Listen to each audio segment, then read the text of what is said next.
So for today, when I show you guys how to do the calculations, you need to do it my way. I know that last time I said you guys can solve it out however you want, but you have to do it the way I show you how to do it today, because it's gonna be easier to do it this way, my way, when we go further in and start combining this with chemistry. Okay. All right. So let's start off with this first problem. Here we're multiplying two fractions. Now, if you guys remember from last time, if I have something on the top and bottom of a fraction, what can I do with it? Anyone remember? Okay, if you have something on the top and bottom of a fraction, you can cancel them out. So if you guys take a look at the top and bottom of these two fractions, what do you guys see that's on the top and bottom? Yeah, x. You got an x right here on the top, and then you have an x down here on the bottom. So what that means is you can cancel out both of these x's. Okay, so if you guys didn't know that, make sure you guys write it down somewhere. If you have something on the top and bottom of a fraction, you can cancel them out.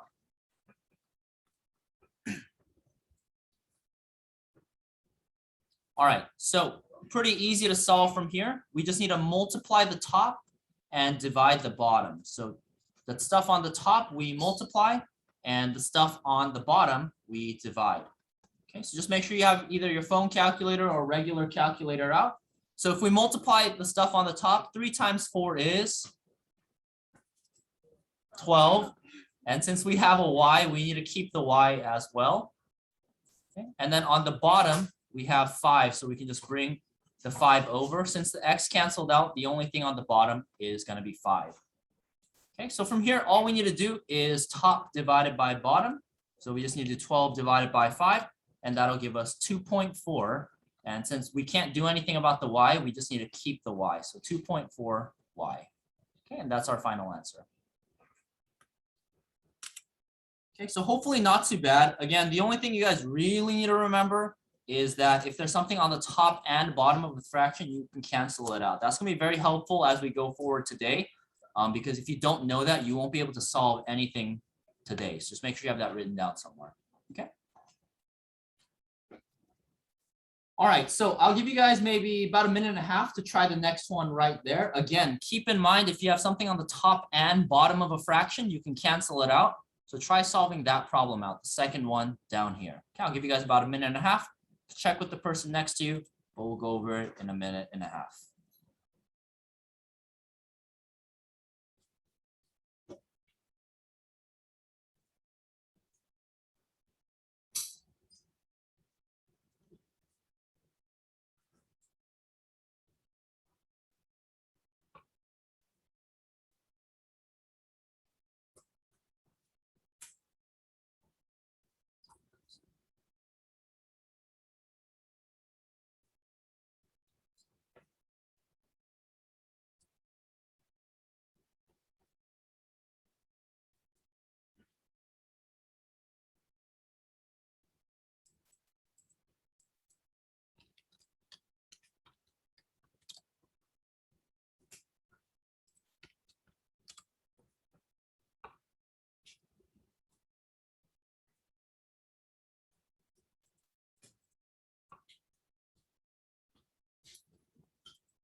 All right, I'll give you maybe about 30 more seconds to finish that up.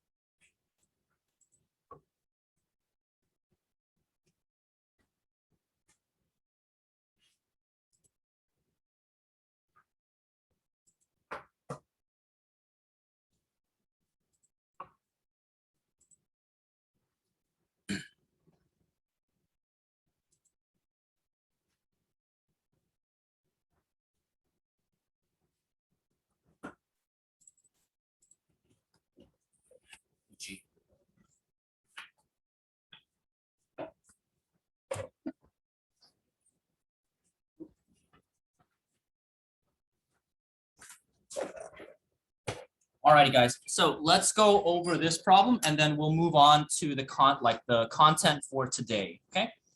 All right. So here we have 5x and we have two other fractions. Now we said earlier that if we have something on the top and bottom of a fraction, they can cancel out. What's one thing that you guys see that's on the top and bottom of a fraction?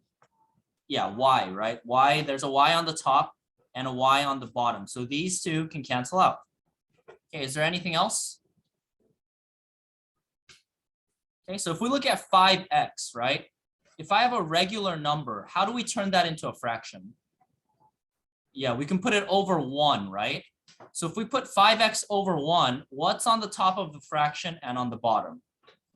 Yeah, x. So we can also cancel out x. So the x's can also cancel out. Okay. All right, so from there, we just need to multiply the values on the top, divide by the ones on the bottom. So we have 5 times 8 times 5a. So on the top, we're going to have 200a.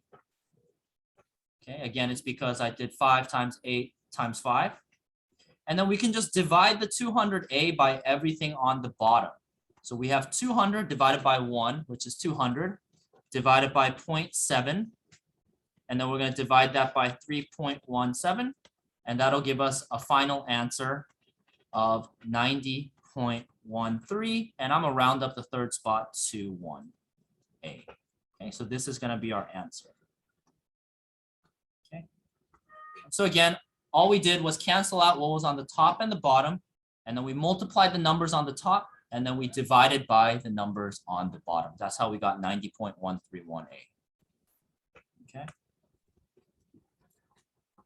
Any questions about that? Okay, make sure you guys have those two rules written down because this is what's going to allow you to solve everything for today. All righty, so if there's no other questions, let's move on. Okay, so today we're going to be learning about something called units of measurement. So in chemistry, we work with a lot of numbers. Makes sense because we do a lot of math. But when we work with numbers, we can't just give numbers by itself. We need to describe what we're talking about. Okay, and so we're all familiar with units of measurement already. You guys don't need to copy this down. These are just some examples for you. But units of measurement is just basically how we measure different things. And so there's different things that we can measure. So for example, we can measure mass, right? How much of something there is. We use pounds, grams, kilograms, milligrams, whatever. We can measure length, how the distance something extends, volume, how much space something takes up, and time, how long something takes in terms of time. Okay, so these are different things that we can measure. And whenever we have numbers, we always have to give one of these units of measurement. Okay, so in this class, if we ever do math and you can never just give me the number by itself. You can't just write 3. Because that doesn't make any sense in the context of what we're talking about. You always have to mention, hey, are we talking about 3 pounds? Are we talking about 3 feet? Are we talking about 3 gallons? You have to specify what number we are talking about. So going forward, just make sure you guys keep that in mind. Whenever you give me a number, you're always going to have to give me some type of unit of measurement, okay? All right, so these are just some statistics about me. Okay, and so there's different ways we can measure my height, right? So I'm 5'9". Actually, let's change that. I'm 8'8". Okay, I'm very tall. Okay, I'm 8'8", and that's the same thing as 5.75 feet. Okay, and that's also the same thing as 69 inches, not the 8'8", the 5'9". Okay, that's the same thing as 69 inches, which is the same thing as 175.26 centimeters. Which is the same thing as 1.7526 meters. And that's the same thing as 1.00109 miles. Why are you laughing, Steph? Why is she laughing? Is my height that funny to you? All right, anyway, I know what you're laughing about. I know what everyone's giggling about. Okay, so basically, there are different ways to measure the same thing, right? My height doesn't really change, right? I'm an old man. I don't grow anymore. My height stays the same. But there are different ways to measure the same thing, the same height. Are you laughing about one of the numbers that's listed here? It's the 5, right? It's the 5. Dude, you're like 12 years old. Come on now. All right. All right. So that's basically what I'm trying to get at is there are multiple ways to measure and describe the same thing. And so these are different ways we can measure the same measurement. Okay, we just have different numbers depending on what units of measurement we use, depending on whether we use feet, inches, centimeters, et cetera, et cetera. Okay, and so a big part of this class is going to be converting or changing between these different types of measurement. And that's the big topic for today. So make sure you guys write this down somewhere. Today's big topic is called dimensional analysis. Okay, make sure you guys write this down.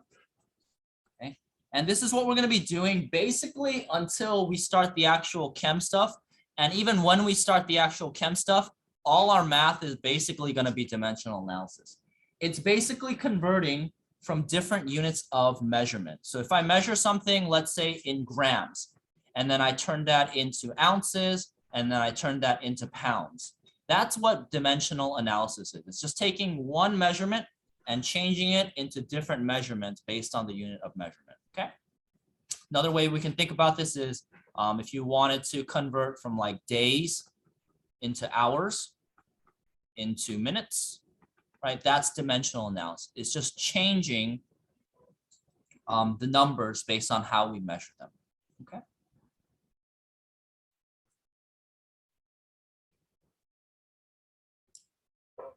Okay, so in order to do dimensional analysis, the first skill that we need to learn is learning how to write these conversion factors, or we also call them ratios. And basically, we're just going to be writing fractions, okay, using these measurements that we have.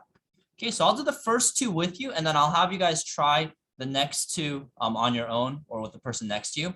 So whenever you have two things that are equal to one another, 2.54 centimeters is equal to 1 inch. We can write this as a fraction or a ratio. And so what I can do is I can put 2.54 centimeters on the top and then put whatever it's equal to on the bottom. Okay. So make sure you guys are copying this down because you guys are going to be doing this a lot. And so you want to refer back to this. So when you have two things that are equal to one another, right, they're the same, you can put one of them on the top of the fraction and one of them on the bottom of the fraction. Okay, if you have something on the top and bottom of a fraction, it means that they're equal to one another. Okay, so you can also write it reverse too. Okay, you can put 1 inch on the top and you can put 2.54 centimeters on the bottom. You can write it two different ways. Just know whatever's on the top and bottom has to be equal to one another. Okay. So you're going to be writing a bunch of conversion factors today for your assignment. Let's just make sure you guys understand this. If you have two things equal to one another, you could put them on the same fraction. Okay, next one, 45 miles per hour. Per just means equals 1. Okay, so if you guys ever see the word per, you can automatically just substitute that with equals 1. So what that means is 45 miles per hour means 45 miles equals 1 hour. So if we wanted to turn this into a fraction, you could put 45 miles on the top, 1 hour on the bottom, or you could put 1 hour on the top and 45 miles on the bottom. Okay, either way is fine.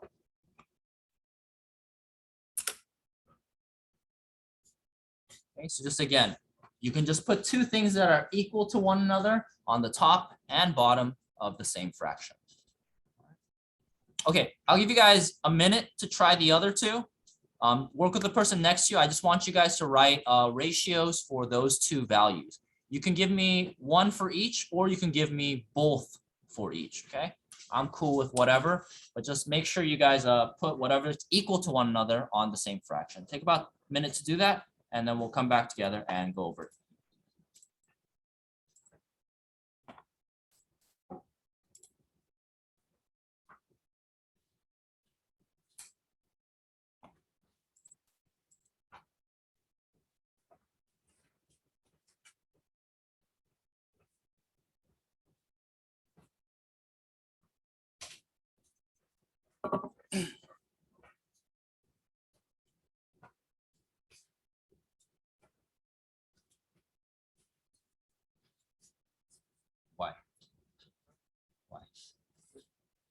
I know, I'm just thinking about how to make that not happen next time. A real rim? So I can hang on it? Nah, dude. You would need like metal pools that go all the way in underneath a metal bracket. We'll see.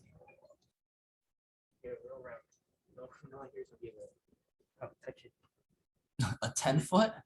Nah, dude. That's way too high.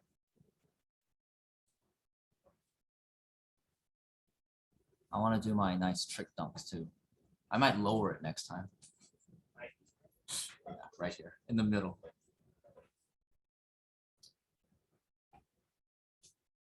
Alrighty, guys, let's go over these. So if we have 0.5 hours is 1800 seconds, that's the same thing as equals, right? If something is another thing, it means equals.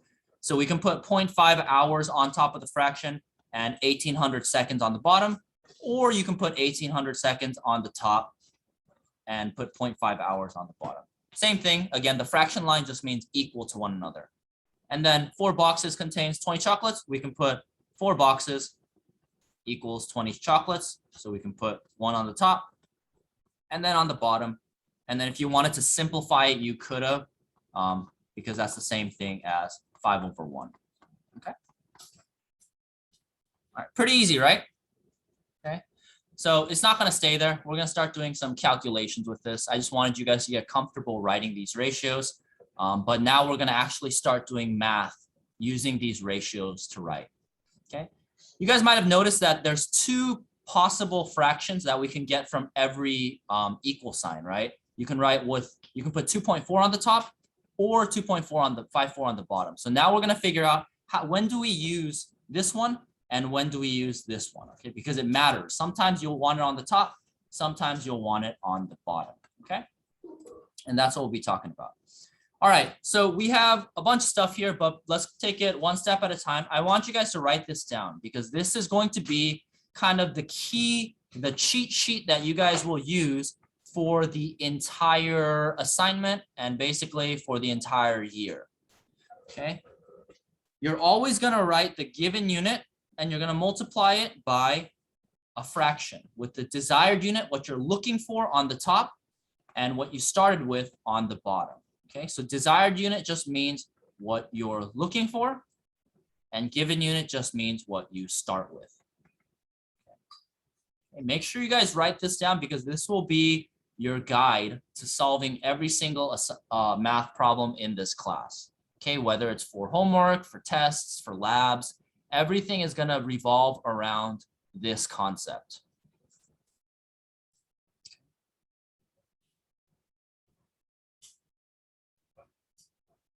So you're going to write your given unit.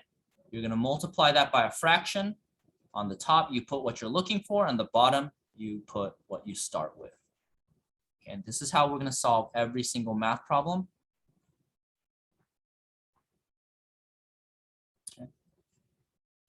All right, so I think it's best to just do a problem because it'll kind of show you guys what I mean. Okay, so here in number 1, we're going to convert 155 pounds and we're going to turn it into kilograms, okay? So I know that for us, we just punch it in on Google, right? And then Google gives us the right answer for that. But you're going to need to know how to calculate this on your own because we're going to be solving problems that Google can't do for you.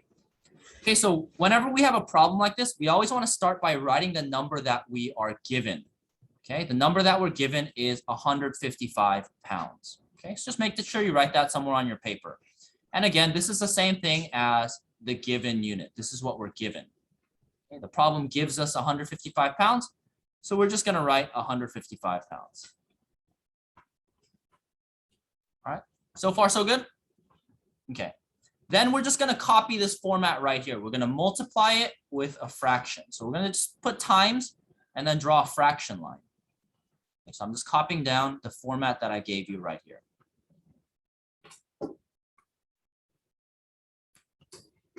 All right, then we're going to write the given unit on the bottom. So if you look at 155 pounds, the thing that we're given, what is the unit of measurement? Pounds, right? Yeah, 155 pounds. So we're going to put pounds on the bottom. And then what do we desire? What do we want to turn it into? kilograms. So we're going to put kilograms on the top. Okay, so we're basically done with the hard stuff. Now we just need to plug in our numbers and then put it into the calculator, and then we're all done. Okay. So the reason why we do this is because we said earlier that if I have something on the top of a fraction and the bottom of a fraction, what do they do with one another? They cancel out. So what do I have on the top of a fraction and the bottom of a fraction here? Pounds. And so pounds can cancel each other out. And that's why we do this fraction method. It's so that we can get rid of pounds and we can turn it into kilograms. Okay, so that's why we do this. Now we need to find some numbers, right? Because we can't just keep it like this. You can't do any math if there's no numbers. So we said earlier, if we have something on the top and bottom of a fraction, it means that they're equal to one another, right? So what we can do is we can look at this nice chart where we have a bunch of different types of measurement. Okay, and we can find one that has kilograms and pounds on it. Okay, so we're going to find one that has kilograms and pounds on it. So if you guys look around, you guys should see this right here. This guy has kilograms and pounds next to it. It tells us 1 kilogram is 2.2 pounds. Okay, so what that means is we can just take this and plug in the numbers right here. So what number is next to kilograms in this conversion? 1. So we just put 1 next to kilograms. Super simple. 1 is next to kilograms, so we just put 1 kilogram. Okay, what number is next to pounds? Yeah, 2.2, right? So we just put in 2.2. Again, the top and bottom have to be equal to one another. So just make sure you're mindful about where you put your numbers. All right, and then from there, all we need to do is solve. It's super easy. We said that we have pounds on the top and bottom, so they cancel out, which means I only have kilograms, which is what I want. I want to make sure my answer is only in kilograms. So now we can just plug this into the calculator. Okay, so we have 155 on the top. We multiply everything on the top. So 155 times 1 is just 155. And then we divide by the numbers on the bottom. So we divide by 2.2. And so our final answer is going to be 70.45. And I'm going to round that up to 5 kilograms. So 155 pounds is 70.455 kilograms. Okay. Hopefully it's not too bad. It's just basic algebra, just canceling stuff out and multiplying the stuff on the top, dividing by the stuff on the bottom. Now, I did say earlier, you have to do it this way. You have to show me your work when you do your assignment. I know that a lot of you guys can just look at this and be like, hey, I just need to divide by 2.2, right? However, I need you guys to get used to doing this fraction method, because as we go through the year, and even on this assignment, you're not just going to have one fraction. Eventually, you're going to get to the point where you have like 3 or 4 or 5 fractions where you're canceling out units. And so I need you guys to get used to doing this, because later on down the line, you'll be thanking me for this. Okay, because if you just say, hey, I'm going to divide by 2.2, you're going to confuse yourself when we get a bunch of different fractions with all these different types of measurement, because this method will really help you stay organized. Okay, so you have to show it to me in this fraction method on your assignment and your exam. If you don't show me these fractions, but you give me the right answer, you're still going to get 0 points. Okay, so just make sure you're used to giving me these answers. Okay, so with that being said, I want you guys to try number 2 on your own. You can work with the person next to you. I'll give you about a minute and a half. Try setting up these fractions. Okay, I want you to convert 1 million centimeters into miles. Okay, just to let you guys know, you're gonna have to use multiple fractions for this one. I'm kind of throwing you guys into the deep end right here. You're going to have to use a minimum of 2 fractions. Okay, so you're gonna start off by writing 1 million centimeters, and you're gonna have to use 2 fractions in order to convert it. Okay, actually, hold up. 3 fractions, sorry. Okay, so take a second to try that out. Try filling that in. You guys know how many fractions you need. Try using these ratios, and then we'll go over in about a minute and a half. So if you don't get it, it's okay. Yeah, just sign out and take the pass. Okay, so try using the method that we just learned, you want to cancel out centimeters. And so you want to put centimeters on the bottom, okay? So try that out. Again, I'm kind of just throwing you guys in there, but I want you guys to kind of challenge yourself on this because you will be doing longer ones for some of your assignment problems today.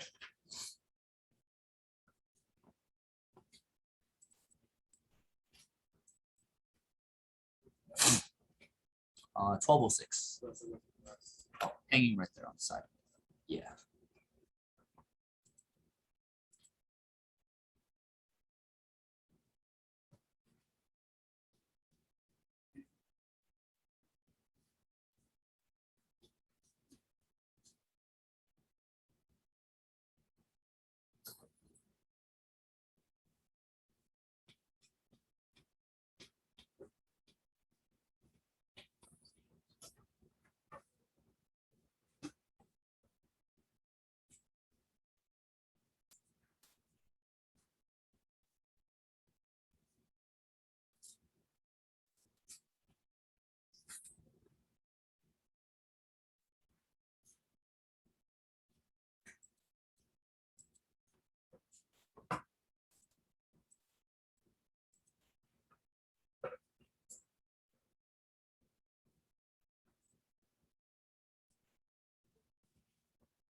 All right, so I'll give you maybe 30 more seconds to try it out. I know this one's a little bit more challenging, but I hate you guys, so. Especially you, Steph, laughing at my height. So immature. Why is that funny? It's just a number. What's wrong with the number 5? Plus 60, plus 64.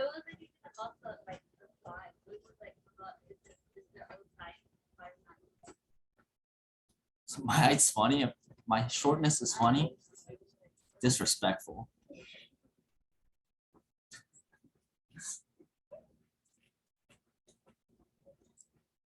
Alrighty, guys. So this one was kind of hard. Let's go over it. Okay. So if you guys notice, we started out with centimeters, right? And we said we want to get rid of centimeters. What that means is you're going to need to find something here that contains centimeters. That way we can get rid of it. Okay, so if you guys notice, which one of these equations contains centimeters in it? Yeah, the inches one, right? This one right here. This one right here contains inches and centimeters. There's no other one with centimeters, so we're probably going to have to use this to get rid of centimeters. So let me just write it right underneath here, just so we have it for reference. 1 inch equals 2.54 centimeters. Okay, so we put centimeters on the bottom because, like we said, we want to cancel out the centimeters, right? We want to get rid of it. Okay, that's why I put centimeters there. Okay, so if I have centimeters on the bottom, and we're going to be using this equation right here, 2.54 centimeters, what do we need to put on the top of the fraction?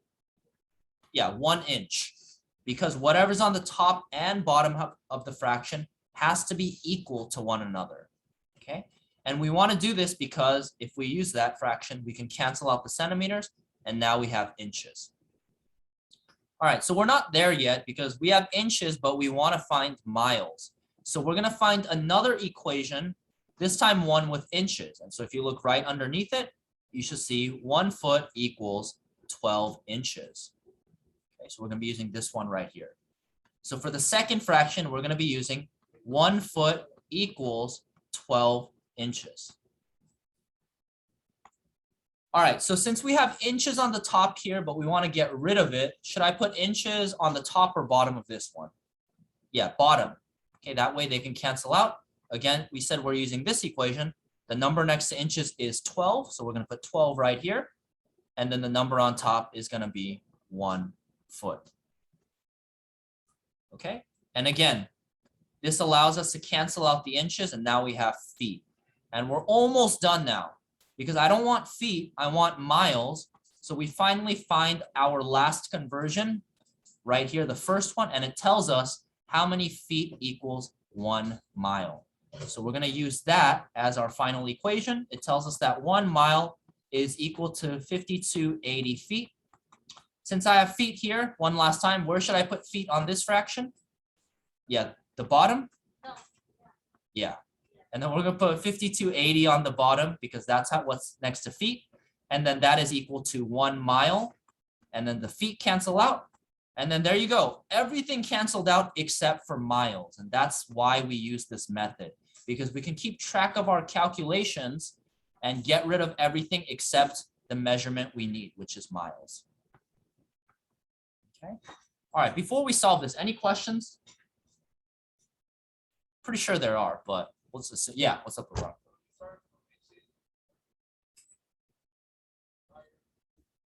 Exactly. So you just take what you have and then you just use the equations to get rid of what you don't want until you can get to what you're looking for. That's pretty much it. It's kind of like a game of where to put stuff on the fraction. Exactly. Yeah. All right. So let's do our calculations and then we will be done. So again, we want to multiply the numbers on the top and then divide by the numbers on the bottom. So we started off with 1 million. And then if you guys notice on the top, what numbers do we have? 1, 1, 1, 1, right? So if we multiply million by 1 3 times, it's still 1 million. So we just divide by the numbers on the bottom. So 1 million divided by 2.54, divided by 12, divided by 5280, and there you go. That gives us our final answer. So 1 million centimeters is equal to 6.214 miles. Okay. And basically that's how you solve it.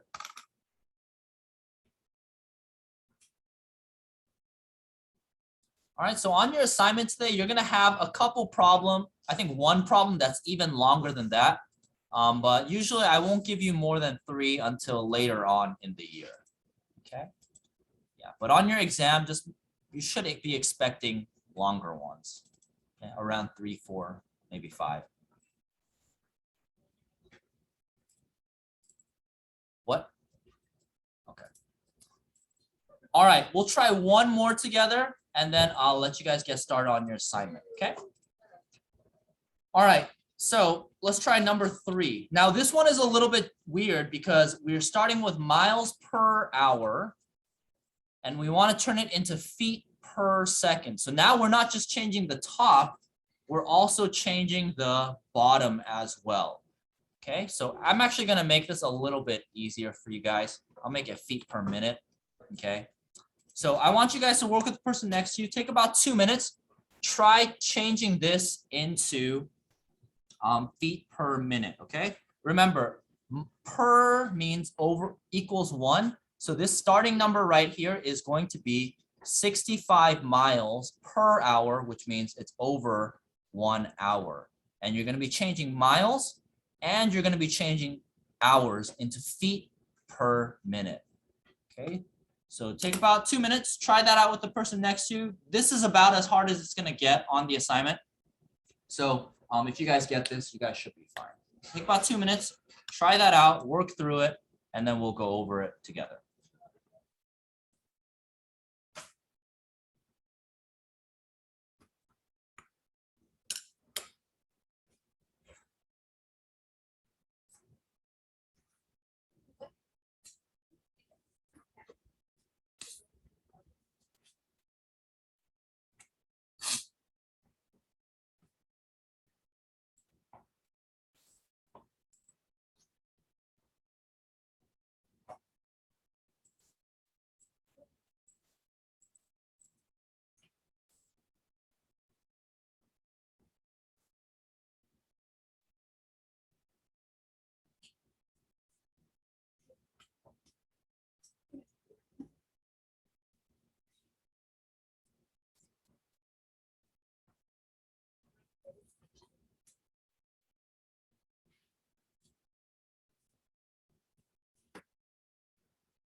Is she distracting?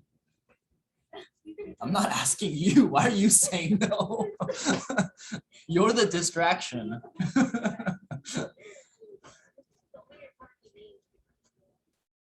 All right, so I'll give you guys maybe 40 more seconds to work on this. I know it's tough, but try setting up the fractions. If you can at least change one of them, I think that you're in pretty good shape, okay?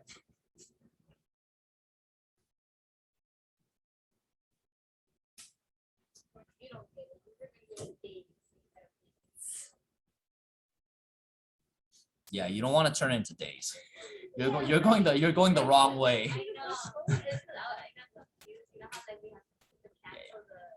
It's because there's multiple with the same one. Yeah, I feel you. I still don't get this. I'm just making this up. Mr. Edwards, am I doing it right? Okay, I guess he doesn't know either. Yeah, what's up, Davini? No, my legs are too old. We're gonna go over it in a second. You can wait. I'm gonna teach you patience. Patience is a virtue. Confucius say.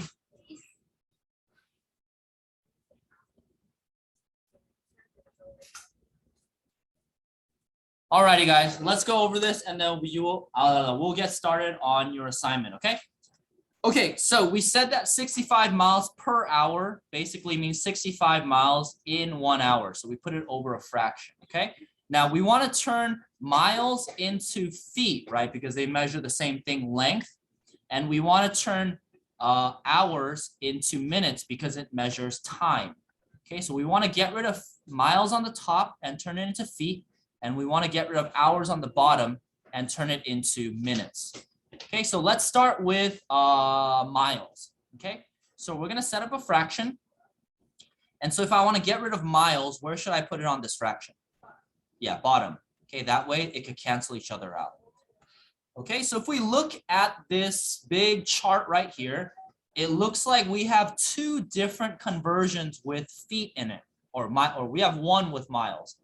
Okay, and that's going to be 1 mile equals 50 to 80 feet, which is good because that's exactly what we're looking for, right? We want to turn miles into feet. So I'm going to write this down here just as a reference. Okay, so 1 mile is equal to 50 to 80 feet. And so what number should we put next to miles here? 1, yeah, because it's 1 mile. And 1 mile is equal to, yeah, 50 to 80 feet, which is what we want. And this is good because miles cancels out. And if you guys notice, look at that. Feet is on top, which is exactly what we want here. We want feet on top, minutes on the bottom. Okay. All right. One more step and then we're all done. Okay. We want to turn hours into minutes. So if you guys notice, there are two boxes that have hours in it, the days and minutes. Now, which one are we interested in? Days or minutes? Steph, which one? Yeah, it's days. We want this one right now. I'm just kidding. We want to turn hours into minutes because the problem is asking us to turn hours into minutes. So we're going to be using this one right here. 1 hour is equal to 60 minutes. Okay, so we're going to set up a fraction. And let me just write this here as a reference. 1 hour equals 60 minutes. All right. So let's figure out where we should put hours. If you guys notice, hours is on the bottom, right? So if I want to get rid of hours, where should I put it on this fraction?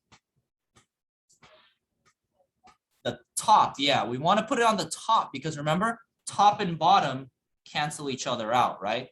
So since miles was on top, we put it on the bottom. But since hours is on the bottom, we put it on the top, and that way they can cancel each other out. Okay, so what number should I put next to hours here? 1. And 1 hour is equal to how many minutes? 60. So we put 60 minutes on the bottom. Okay, and that way hours can cancel out. And then if you guys look, we have feet on the top, minutes on the bottom, which is exactly what the problem is asking for. So our answer is going to be feet over minutes.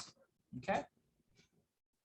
All right, let's plug it into the calculator and then we will be all done. So we multiply everything on top and then divide it by the bottom. So we have 65. We have multiplied that by 50 to 80. And then we want to divide it by 60. And that'll give us a final answer 5,720 feet per minute. Okay. Okay, again, you just multiply the numbers on top, divide by the values on the bottom, and you just copy down whatever units are left over. We have feet over minutes left over because we got rid of miles and hours. Alrighty, and that's pretty much it. If this is still a little confusing, it's okay. I made sure to give you a long assignment so you guys can practice a lot, and we'll be practicing this basically until the end of the week that we get back. So this is all we're gonna be doing. So if this is easy, basically easy points for the next 2 weeks, but if it's difficult, you have a lot of time to catch up and understand it, okay? And I did record this, so if you guys want to review online, you guys can watch the video, okay? I'll give you guys the rest of the class period to work on the assignment. If you want to check your answers or ask me any questions, make sure you guys let me know. But good luck on the assignment.